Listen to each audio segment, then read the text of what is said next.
Hello students, मैं S Chandrawat आपके सामने लेकर हाजिर हो चुका हूँ 12th क्लास केमिस्ट्री। और प्यारे विद्यार्थियों, अपन सॉल्व करने वाले हैं जो भी आप लोगों के पुराने 10 साल के जो बोर्ड एग्ज़ाम के पेपर हैं, उन पेपर्स को अपन एक एक क्वेश्चन को बहुत अच्छे से सॉल्व करने वाले हैं। प्यारे विद्यार्थियों, इस पेपर के अंदर मैं आप लोगों को ये भी बताऊंगा कि अपने सिलेबस से कौन कौन सी चीज़ों को हटाया जा चुका है, कौन कौन से क्वेश्चन यहाँ से रिमूव कर दिए जा चुके हैं और कौन कौन से क्वेश्चन अभी अपने वर्तमान सिलेबस के अंदर है। ठीक है, तो जो सिलेबस के अंदर अपने पास क्वेश्चन है, उन सारे क्वेश्चंस को अपन बिल्कुल डिटेल के साथ बहुत ही अच्छी तरीके से सोल्व करने वाले हैं। तो आप सभी विद्यार्थी इन सभी क्वेश्चंस को अच्छे से कंप्लीट कर लें, क्योंकि इनसे पेपर बनने की संभावना है और पेपर में डेफिनेटली यहाँ से क्वेश्चन आने की संभावना है। ठीक है, तो शुरू करते हैं अपना आज का सेशन। और आज मैं आपको सोल्व करवाने वाला हूँ उच्च माध्यमिक परीक्षा केमिस्ट्री का 2020 का पेपर। देखो प्यारे विद्यार्थियों, ये जो 2020 का पेपर है, वैसे ये बहुत बड़ा है और वीडियो काफ़ी बड़ी बन जाएगी, तो इसीलिए अपन इसको जो है 2 पार्ट्स में सोल्व करने का प्रयास करेंगे। तो ध्यान से आप लोग उसको कंप्लीट करें और समझते रहें। ठीक है, तो देखो शुरू करते हैं अपन। सबसे पहला क्वेश्चन जो अपना यहाँ पर है वो है काय केंद्रित घनीय संरचना में संकुलन दक्षता का मान लिखिए। काय केंद्रित घनीय संरचना का मतलब होता है बीसीसी संरचना, और बीसीसी संरचना जो होती है, इसके लिए संकुलन दक्षता का केवल मान आपसे पूछा है। तो ध्यान रखेंगे, बीसीसी के लिए पैकिंग एफिशिएंसी होती है 68%, 68%। आपको पता होना चाहिए इसके साथ ही कि जो अपनी एससीसी होती है, एससीसी के लिए संकुलन क्षमता जो होती है वो होगी प्यारे विद्यार्थियों 52.4%, बीसीसी के लिए होती है 68% और एफसीसी के लिए होती है 74%। तो ये तीनों आप लोगों को पता होना चाहिए, पूछी जा सकती है। अब बात करते हैं क्वेश्चन नंबर 2 के बारे में। क्वेश्चन नंबर 2 जो है, इसकी बात करें तो इसमें है परासरण को परिभाषित कीजिए। देखिए, परासरण के बारे में बात करें तो अपन पढ़ते हैं कि विलायक के अणुओं का अर्धपारगम्य झिल्ली से होते हुए अधिक सांद्रता से निम्न सांद्रता की ओर गति करना परासरण कहलाता है। तो केवल ये परिभाषा आप लोगों को यहाँ पर बतानी है। ठीक है, तो उसके बाद क्वेश्चन नंबर 3 है कैडमियम निकेल संचायक सेल में एनोड पर होने वाली अभिक्रिया का रासायनिक समीकरण लिखिए।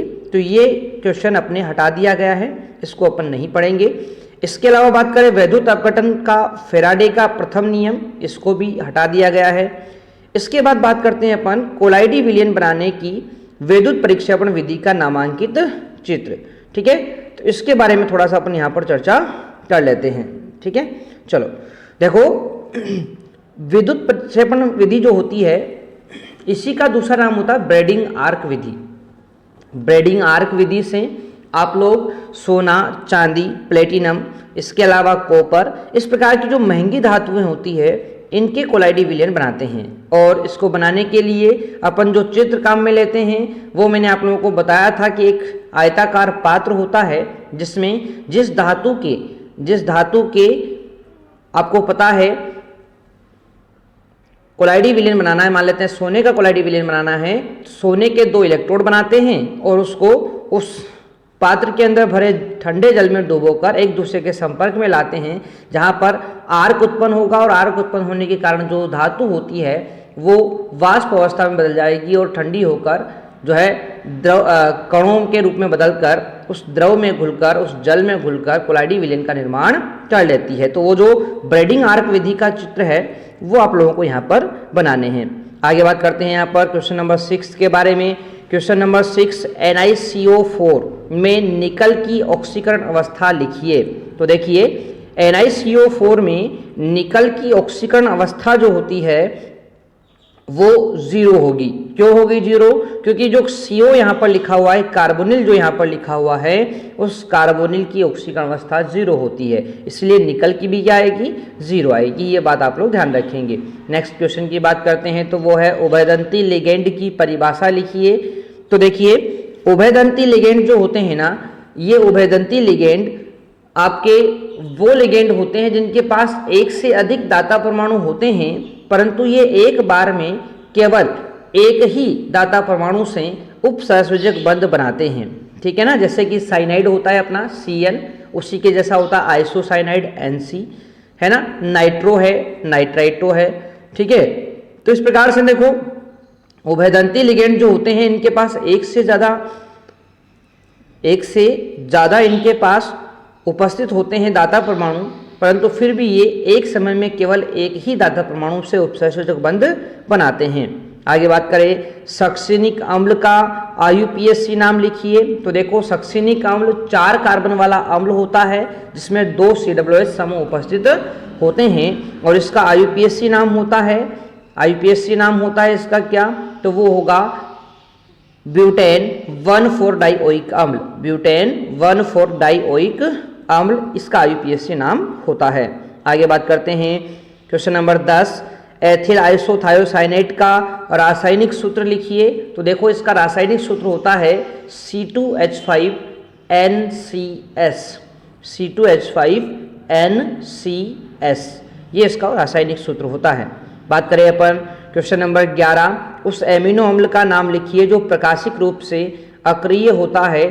ठीक है, प्रकाशिक रूप से अक्रिय होता है, तो ये एमिनो अम्ल जो है अपने सिलेबस से वैसे हटा दिए गए हैं। ठीक है, आगे बात करते हैं अपन क्वेश्चन नंबर 12, डेक्रोन बहुलक की इकाई का नाम। तो बहुलक भी अपने हटाया जा चुका है, तो क्वेश्चन नंबर 12 को भी अपन नहीं करेंगे।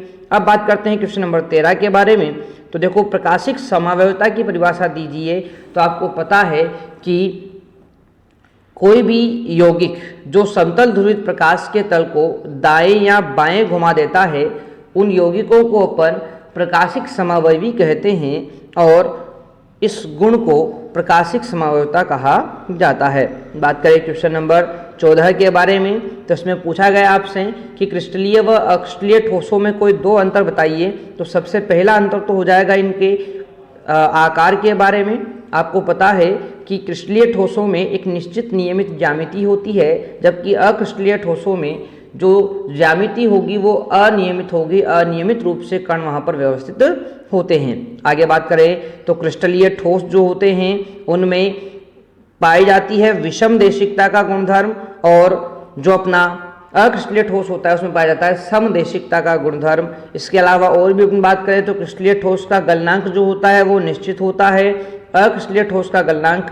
अनिश्चित होता है या निश्चित नहीं होता है। ठीक है, तो ये कुछ अंतर हैं, कोई भी 2 अंतर आप लोग यहाँ पर बता सकते हैं।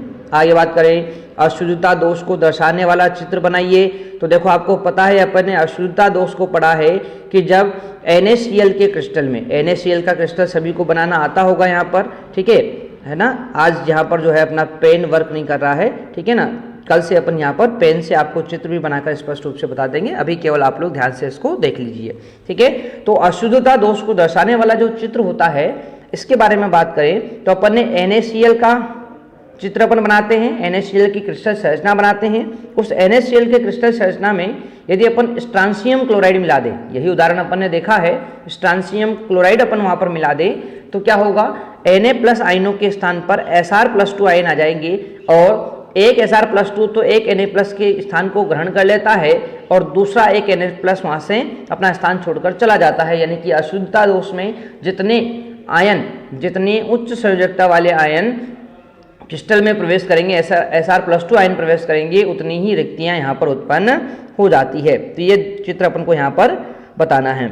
आगे बात करते हैं तो 27 डिग्री सेल्सियस ताप पर यूरिया के 0.01 मोलर विलयन का परासरण दाब ज्ञात कीजिए और R का मान आपको दिया हुआ है। तो देखो इसका तो अपने पास एक फॉर्मूला होता है, आपको पता है ना, पाई बराबर CRT।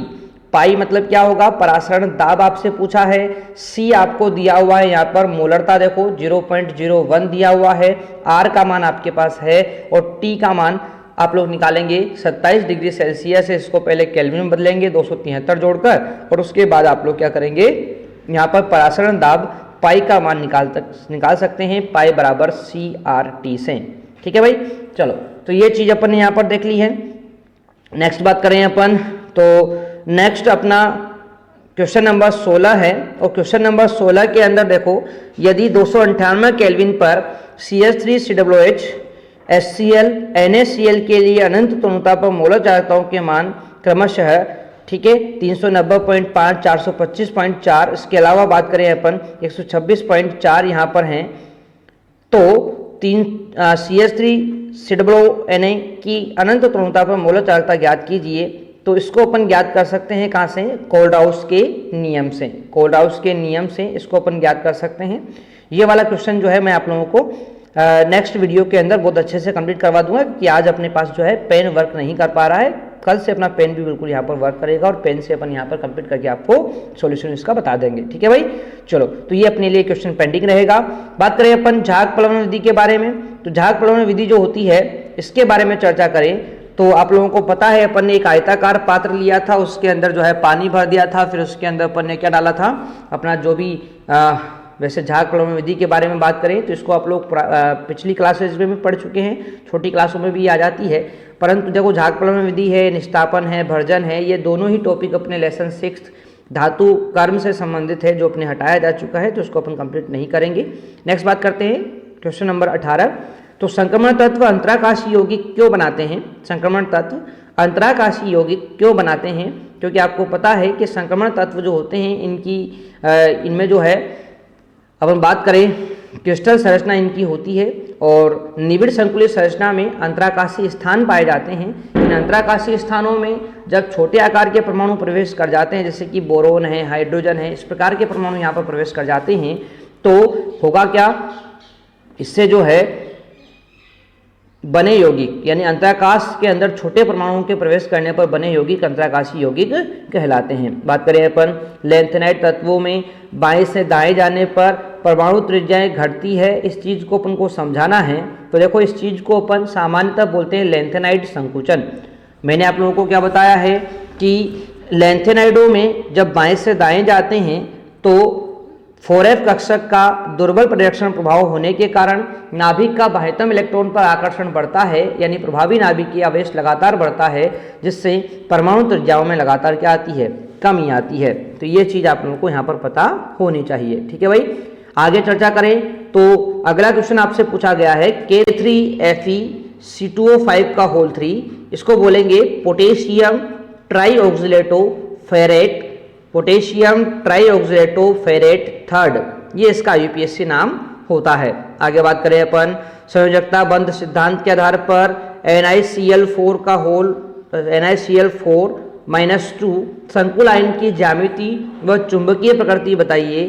तो इसकी ज्यामिति व चुंबकीय प्रवृत्ति की बात करें तो देखो, इसमें जो संकरण होगा वो संकरण होता है sp3 संकरण, और sp3 संकरण के अनुसार इसकी ज्यामिति चतुष्फलकीय होती है। और क्योंकि यहाँ पर अणुचुंबकीय प्रवृत्ति पाई जाएगी, क्यों? क्योंकि यहाँ पर अयुग्मित इलेक्ट्रॉन पाए जाएंगे। ठीक है ना, तो संयोजकता बंध सिद्धांत के आधार पर इस चीज को अपन समझते हैं। ठीक है भाई, चलो अब बात करते हैं अपन आगे की तरफ। तो देखो यहाँ पर होता क्या है, अगला क्वेश्चन है एल्किल एमीन अमोनिया से अधिक क्षारीय है, इस चीज को समझाइए।